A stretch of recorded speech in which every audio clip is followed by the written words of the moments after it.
Hello friends, good morning. ওই দেখুন কে লুকিয়ে আছে দেখেছেন, খুব দুষ্টুমি করছে মেয়ে আলমারির পিছনে লুকিয়ে স্কুল যাওয়ার আগের সিন। এইবার হচ্ছে আমার মেয়ে টিফিন করছি। আজকে একটু ওটসের ছিলা বানিয়ে দেবো, জাস্ট ডিম আর পেঁয়াজ আর নুন অ্যাড করেছি, আর তেমন কিছুই দিইনি। আপনারা অন্যরকম ভেজিটেবলসও অ্যাড করতে পারেন, একটু দুধ অ্যাড করতে পারেন, আরও ফ্লপি হয়। বাট আমি শুধু ডিম, পেঁয়াজ আর নুন দিয়েই করেছি। খুব সামান্য তেলের ওপর দিয়ে, মানে ফ্রাইং প্যানে সামান্য তেল দিয়ে তারপরে ওটাকে ফ্রাই করেছি, করে ছোটো ছোটো করে কুচি করে টিফিনে দিয়েছি। তো এটা বাচ্চারা খুব পছন্দ করে, সস দিয়ে খেতে খুব ভালো লাগে। বড়রাও খেতে পারো, যারা ওয়েট লস জার্নি করছো তারা এটা অবশ্যই ট্রাই করতে পারো।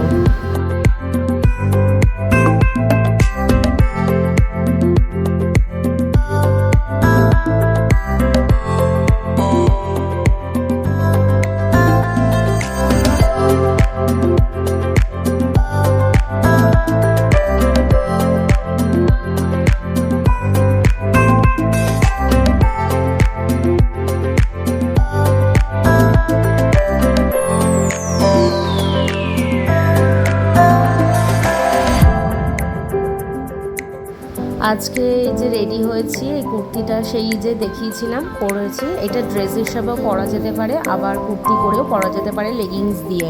ফার্স্টে ড্রেস করেই পরেছিলাম, তারপরে মনে হলো অটো করে যাব, তো হাওয়া লাগলে কুর্তিটা উঠে যাওয়ার চান্স রয়েছে, তো সেই জন্য তো এই রেডি হচ্ছি। খুবই গরম, এত গরম, তো সেরকমভাবে তত সাজগোজ করাই যাবে না। জাস্ট একটুখানি টিন্টেড ফাউন্ডেশন লাগিয়ে নিয়েছি অল্প করে, তারপরে একটু লিপস্টিক আর কাজল। আমার তো কাজল পরতে দারুণ লাগে, আর হেয়ার ব্যান্ডটা লাগিয়েছিলাম, চুলগুলো সামনে আসছিলো সেই জন্য। তো এই আমি রেডি হয়ে গেছি, কেমন লাগছে কমেন্ট করে জানিও।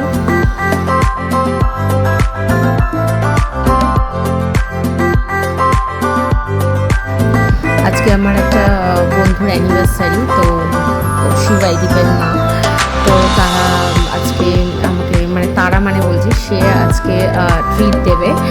তো এই যে কেএফসিতে ট্রিট দিতে নিয়ে গেছে, আর আমি তো সব সময় ব্লান্ডার করি। আমি ঝাঁকাচ্ছি, দেখুন নিচ থেকে খুলে পড়ে যাচ্ছে। আমি তো সব ব্লান্ডার করার মাস্টার। তো দেখুন,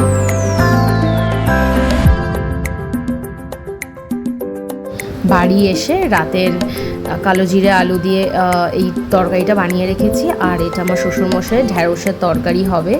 জাস্ট একদম অল্প তেলের ওপর জাস্ট একটুখানি জাস্ট হালকা ফ্রাই করে তারপরে জল ঢেলে একটু জিরের গুঁড়ো দিয়েছি আর নুন দিয়েছি, হলুদ দিয়েছি, সেরকম তেমন কিছুই দিইনি। আর এই পরোটাটা ইয়াম্মি খেতে, রাতের ডিনারের পরোটা জাস্ট ইয়াম্মি খেতে। এটা রাতের ডিনার করছে এখন। খুব ভাল লাগছিলো তরকারি আর এই পরোটাটা। একদম আমরা না পুরো ময়দা দিয়ে তো পরোটা খাই না, আমরা আটার সাথে অল্প করে ময়দা মেশাই, তো এতে আমাদের ভালো লাগে। আর পুরো ময়দা জিনিসটা খাওয়াটা খুব হেলদি নয়, তো সেই জন্য। আর এই যে এখানে অ্যানিমেল প্ল্যানেট চলছে, আমার মেয়ে দেখছে। আর এটা নেক্সট দিনের ব্লগ। সকালবেলায় উঠে রান্না বসিয়ে দিয়েছে, আর এই যে আমার সোফার অবস্থা দেখুন কি অবস্থা। তাড়াতাড়ি করে এইগুলো করে নিলাম। যদি এরকম হতো, এরকম আঙুল দিয়েই সমস্ত কাজ হয়ে যেত ফাস্ট ফরওয়ার্ড করে, তাহলে কি কতটাই না মজা হতো বলুন তো। তো যাই হোক, মেয়ের মাছের ঝোলটা করছি আজকে। কুমড়ো আলু দিয়ে মেয়ের মাছের ঝোলটা করব। ফার্স্টে ভেবেছিলাম ডিমের ঝোল করব, বাট আমার শ্বশুরমশাই মাছ কিনে নিয়ে এসছে, তো সেই জন্য আর ডিমটা করলাম না। একটু কালো জিরে ফোড়ন দিয়ে কুমড়ো আর আলুটাকে বসিয়ে দিয়ে একটু নুন আর হলুদ অ্যাড করেছি। তারপরে মাছটা পরে যেহেতু উনি নিয়ে এসছেন, তো মাছটা ফ্রাই করে ঝোলে দিয়ে দিয়েছি।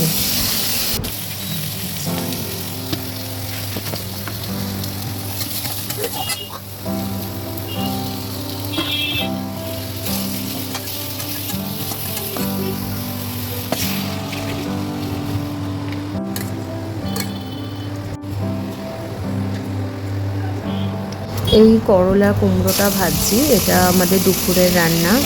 আমার শাশুড়িমা নিচে মাছের ঝোল করছে, তো এটা হলেই হয়ে যাবে। করলার কুমড়োটা বললাম ওপরে আমি তাহলে ভেজে দিচ্ছি, তাড়াতাড়ি হয়ে যাবে। গরমে রান্নাঘরে সত্যি খুব কষ্ট। যাই হোক, কেমন লাগলো ব্লগটা তোমরা জানিও। টাটা।